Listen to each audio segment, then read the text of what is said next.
సిరులు కురిపిస్తున్న జామ oil ton 7,000 పైనే. సాగుపై ఆసక్తి చూపుతున్న రైతులు. ఈ వార్త ఏలూరు జిల్లాలో ట్యాబ్లాయిడ్లో వేశారు. శనివారం ప్రచురించారనమాట.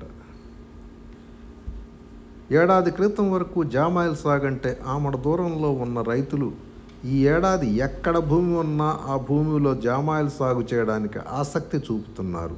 దీనికి ప్రధాన కారణం టన్ను జామాయిల్ ధర 7,000 పైగా పలుకుతుండటమే.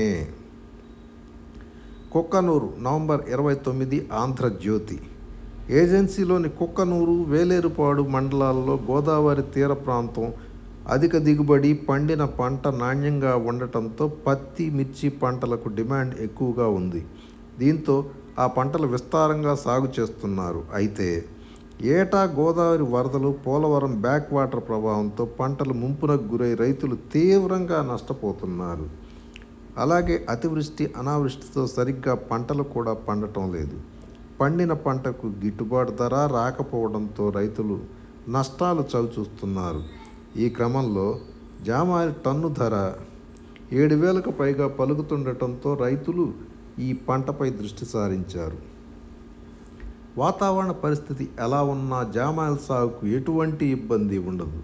అలాగే కూలీల కొరత కూడా ఉండదు. ఈ క్రమంలో 4-5 ఏళ్లలో జాగ్రత్తగా సాగు చేస్తే పంట చేతికొస్తుంది. ఎకరాకి 30 టన్నులకు పైగా దిగుబడి ఆశించినంత గిట్టుబాటు ధర ఉంటే రైతు లాభాలు ఆర్జించే అవకాశం ఉంది.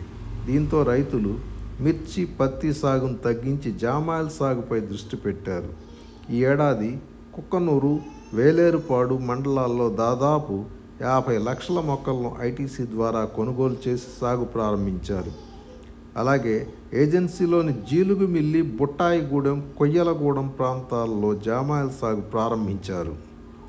దీంతో భూముల కౌలు ధరలు కూడా పెరిగాయి. గతంలో మెట్ట భూముల్లో ఎకరా 5,000 ఉంటే ప్రస్తుతం 10,000కు పైగా పలుకుతుంది. కానీ గోదావరి తీర ప్రాంతంలో ఉన్న నల్లరేగడి భూమిలో కూడా రైతులు జామాయిల్ సాగు చేయటం విశేషం.